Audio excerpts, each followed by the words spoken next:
The Phoenix Fairy is from the collection of Strange Stories from a Chinese studio by the Qing Dynasty novelist Pu Songling. It tells the story of a fox spirit. Poverty itself is not wrong. What's wrong is being content with one's impoverished state and having an unwillingness to strive for change. In order to inspire a scholar to study hard and achieve success in the imperial examination, the fox spirit departs on her own, leaving behind a mirror that reflects her image. Whenever the scholar diligently studies, the fox spirit's image in the mirror would show a joyful expression. But if the scholar indulges in leisure and neglects his studies, the fox spirit's image would turn sad and she would turn away. With this motivation, the scholar eventually succeeds in the imperial examination, and he and the fox spirit live together in love and harmony. The story is about Liaozhai, who is from Pingla County. He was clever and bright from a young age and entered the local school at the age of 15. However, due to the early deaths of his parents, he wandered around and neglected his studies, wasting his time. His family's wealth was below average, but he had a natural inclination for dressing up and looking stylish. Even the furnishings and bedding in his home were exquisite and luxurious. One evening, Liaozhai was invited to drink with friends and left without extinguishing the candle. After several rounds of drinks, he remembered and hurriedly returned home. He overheard whispered conversations inside his house and stealthily looked in, only to see a young man embracing a beautiful young woman on the bed. Liaozhai's house was next to an abandoned mansion owned by a wealthy family, where strange occurrences often took place. Therefore, he knew that the couple were fox spirits, and he wasn't afraid. He burst in and said, "How can my bed be used for someone else to sleep?" The two were startled and hurriedly grabbed their clothes and fled, leaving behind a pair of purple silk pants with a purse of needles and thread attached.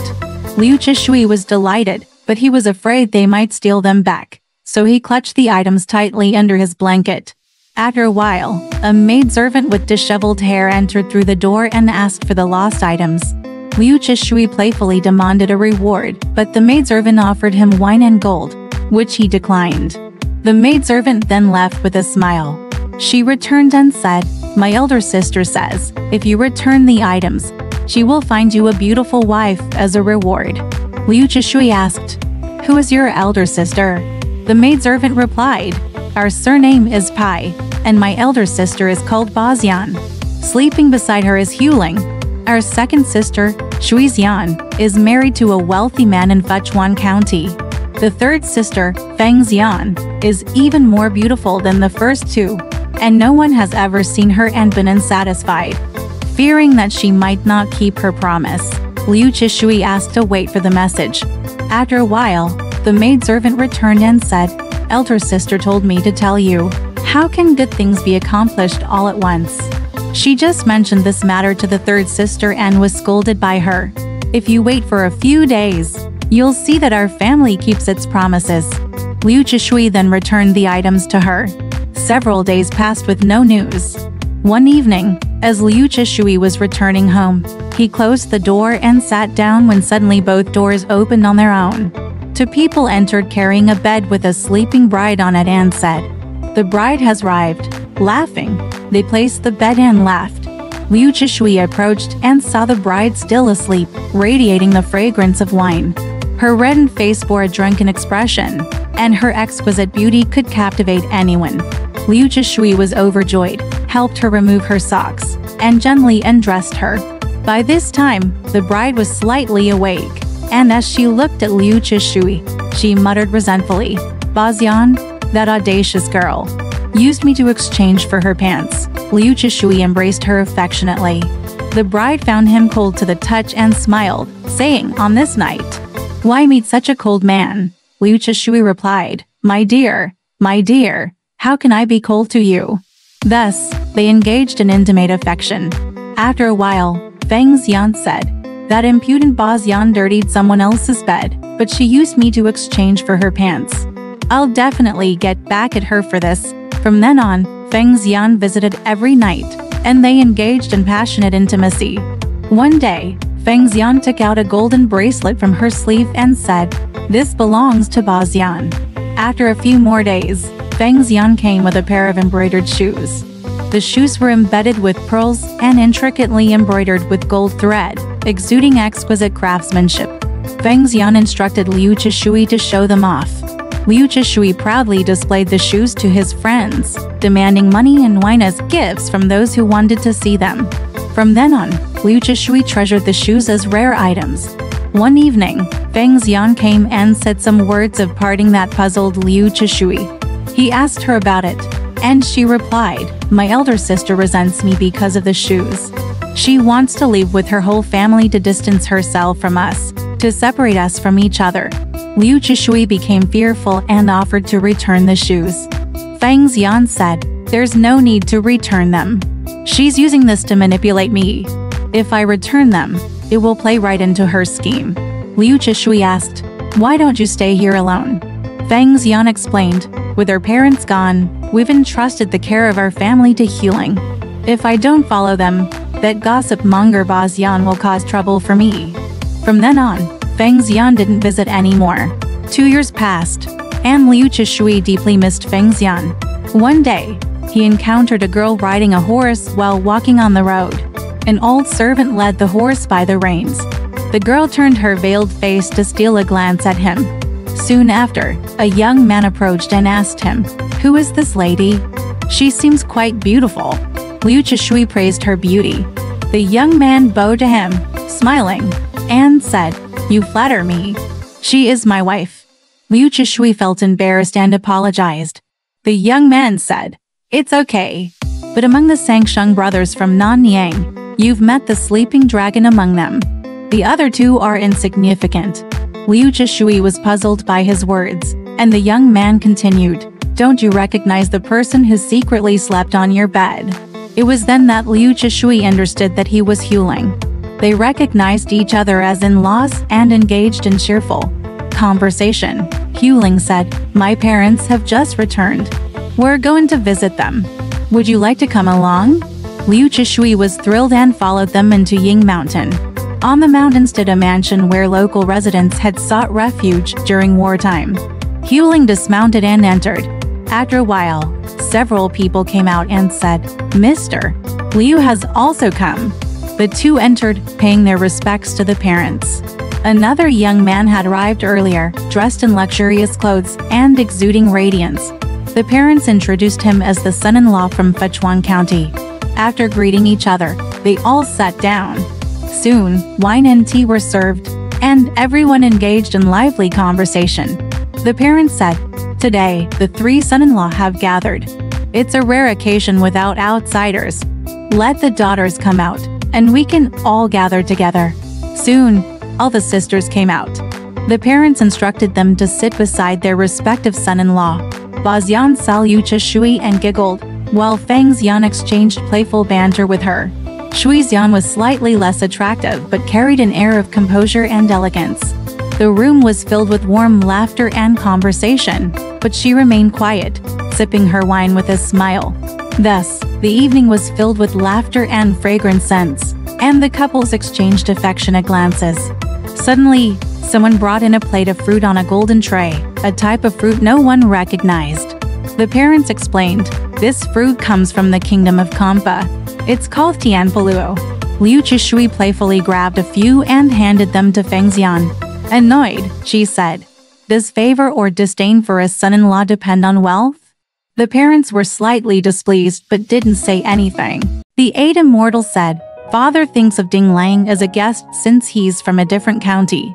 If we go by age, does it mean that only Sister Feng can have a burly son-in-law?" Feng Xian remained unhappy throughout, taking off her splendid clothes and handing the drum over to a servant girl. She sang a section of the opera Breaking the Kiln, her voice choked with tears. After finishing, she flung her sleeves and laughed, leaving everyone in the room displeased. The eight immortals remarked, "This little girl's capriciousness, just like before." They went to chase after Feng Xian, but no one knew where she had gone. Liu Zhishui felt embarrassed and also took his leave to return home. On the way, he saw Feng Xian sitting by the roadside. She called him to sit beside her and said, "You're a man, can't you stand up for your wife? Fame and fortune are all in books. I hope you'll work hard." She raised her foot and said, "I hurried out and my shoes got torn by thorns. Do you still have the things I gave you before?" Liu Chishui took out the embroidered shoes, and Feng Xian took them to change into. Liu Chishui asked for the old shoes back, and Feng Xian smiled and said, "Husband, you're quite shameless. Who keeps their wife's things hidden in their bosom? If you love me, there's something I can give you." She immediately took out a mirror and handed it to him, saying, "If you want to see me, you should search through books. Otherwise, you won't have another chance to see me." After speaking, she disappeared. Liu Chishui returned home feeling melancholic. He took out the mirror and looked at it, seeing Feng Xian's back reflected, as if she were looking at someone 100 steps away. He remembered Feng Xian's words and refused visitors, dedicating himself to diligent study. One day, Liu Chishui saw the front view of Feng Xian in the mirror, her face full of smiles, and he cherished the mirror even more. When there was no one around, he and the reflection of Feng Xian gazed at each other. After more than a month, his determination to study diligently began to waver. He often forgot to return home while out playing. When he came home, he saw the reflection of Feng Xian in the mirror looking sad, as if about to cry. The next day, when he looked again, she was facing away like before. He realized it was because he was neglecting his studies.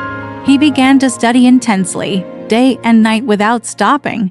After over a month, Feng Xian's reflection turned outward again. From then on, Liu Chishui used the mirror to gauge his studies. Whenever he neglected his studies, the reflection in the mirror looked sad. When he studied diligently for several days, the reflection smiled. So, he kept the mirror before him day and night, as if facing a teacher. Liu Chishui continued this intense study for 2 years and passed the provincial exam, becoming a Joran. He exclaimed joyfully, "Now I can be worthy of my Feng Xian." He took the mirror and saw Feng Xian's graceful eyebrows, her slightly revealed snow-white teeth, and her smiling countenance, as if she were right in front of him. Liu Chishui felt deep love and gazed at her without shifting his gaze. Suddenly, Feng Xian in the mirror smiled and said, "The lover in the reflection, the beloved in the painting. Isn't that describing the scene today?" Liu Chishui looked outside in surprise and saw that Feng Xian was already beside him. He took her hand, inquired about his father-in-law and mother-in-law, and Feng Xian said, "Since we parted, I haven't returned home. I've been hiding in a nearby cave to share your hardships." Liu Chishui went to the prefectural capital for a banquet, and Feng Xian requested to accompany him. They traveled in the same carriage, hidden from others' view. When the banquet was over and they were about to return, Feng Xian privately discussed with Liu Chishui. She pretended to be Liu Chishui's wife from the county, and they walked out together. Feng Xian returned home first, and then she began to appear to the guests, managing household affairs. People were amazed by her beauty and did not suspect she was a fox. Liu Chishui was a student of the magistrate of Fechuan County. Once, when he went to visit his teacher, he met Ding Sheng. Ding Sheng warmly invited Liu Chishui to his home and treated him with great hospitality, saying, "My parents have recently moved to another place. My wife went home to visit her relatives and will be back soon. I'll definitely send a letter to let them know of your high school success, and we'll go together to congratulate them." Initially, Liu Chishui suspected that Ding Sheng was also a fox. But after inquiring about his family background, he learned that Ding Sheng was the son of a wealthy merchant in Fechuan County. One night, Ding Sheng was returning home from his villa when he met Shui Xian on the road. Seeing her beauty, Ding Sheng secretly observed her, and Shui Xian asked to accompany him on the journey. Delighted, Ding Sheng brought her to his study, and they began living together. Shui Xian could slip in and out through the window gaps, and that's when Ding Sheng realized she was a fox. Shui Xian told him, "Husband, don't doubt me. I'm willing to marry you because you are loyal and honest." Ding Sheng cherished her and did not marry anyone else. After Liu Chishui returned home, he borrowed the abandoned mansion of a powerful neighbor to provide lodging for visiting guests. The house was tidied up immaculately, but he lacked curtains. After a night, he went to see it again, and the furnishings had been renewed. As expected, over 30 people arrived with gifts and wine after a few days. Carriages and horses filled the streets and alleys. Liu Zhishui offered his respects to his father-in-law, Ding, and Hu, allowing them to stay in the guest house. Feng Xian welcomed her mother and two sisters into the inner chamber. The 8 immortals said, "Little girl, you're wealthy now. You don't resent me, your matchmaker, anymore, do you? Are my golden bracelets and embroidered shoes still here?" Feng Xian brought them out for the 8 immortals, saying, "The embroidered shoes are the same, but they've been seen through by countless people." The 8 immortals slapped Feng Xian's back with the embroidered shoes, saying, "You should carry these with you, husband." They then threw the shoes into the fire and chanted, "Blooming like flowers in a new era, withering like flowers in the past. Cherished but never worn, borrowed by the Lady of Dabo." Shui Xian followed, saying, "Once in prison like jade bamboo shoots, universally praised once donned. If seen by the sisters, they'll surely pity my thinness." Feng Xian stirred the fire, saying, "To the blue sky every night, gone in an instant," leaving behind a delicate image, shown to the world. So she molded the ashes into several piles in a plate and handed it to Liu Zhishui when he arrived. The plate was full of embroidered shoes, all in the same style as the original pair. The 8 immortals hurriedly rushed out and pushed the plate to the ground. There were 1 or 2 embroidered shoes left on the ground. The 8 immortals blew on them, and the traces of the embroidered shoes disappeared. The next day, Ding Sheng and his wife left early due to the long journey. The 8 immortals played with Feng Xian, and her father and Hu Sheng urged her repeatedly. She finally emerged from the inner chamber around noon and returned with everyone. When they arrived, the entourage was impressive, and the crowd was like a fairground. 2 robbers saw such a beautiful woman and were stunned.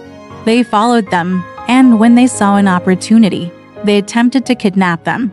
They tracked them, but the carriages were too fast. In a narrower path between cliffs, 1 robber caught up with them and threatened them with a knife. Everyone fled in fear. The robber lifted the curtain and saw an old woman sitting inside. Suspecting that they had mistakenly abducted the mother instead of the daughter, he looked around. Just then, a knife came flying and wounded his right arm, and he was quickly subdued. The other robber also arrived and was caught when his leg was injured. The soldiers guarding the city gates found them and took them to the magistrate's office. Under interrogation, the robbers confessed to their crimes. As there were other robbers still at large, these 2 were the first to be apprehended. The following year, Liu Zhishui passed the imperial examination. Feng Xian was afraid of causing trouble and declined the congratulations of relatives and friends. Liu Zhishui did not marry another woman. It wasn't until he was promoted to an official position that he took a concubine and had 2 sons. Alright, this story has come to an end. If you liked it, please give it a thumbs up. Thank you.